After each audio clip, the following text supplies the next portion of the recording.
Кедейлікке алып келетін әдеттер. Адам дүниеге келген кезде не бай, не кедей болып тумайды. Ол адам болып туады және адам болып өледі. Бірақ осы өмірде өмір мен өлім арасындағы ғұмырын ол өзі жасайды.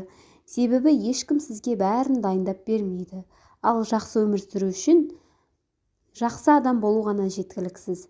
Себебі жақсы адамның да жақсы жұмысы, табысы, еңбегі болуы керек. Ал кедей болсаңыз, ол сіздің өз қателігіңіз. Себебі сіз көптеген әдеттерден арыла алмайсыз. Ол қандай әдеттер? Өзіңді аяу.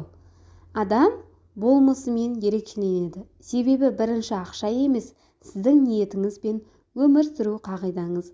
Ал кедейлікке алып келетін ең бірінші әдет осы өзіңді аяу.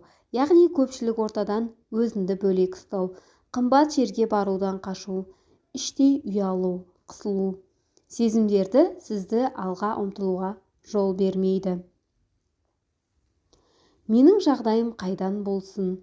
Менде жоқ, шамам жетпейді, ол үшін ақша керек, бай емеспін сөздерден қашыңыз. Бұл сіздің жауыңыз.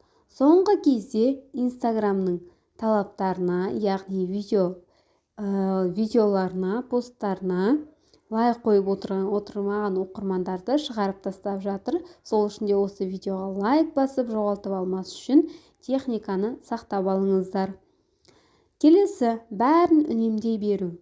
Үнемшіл болу әрине жақсы қасиет.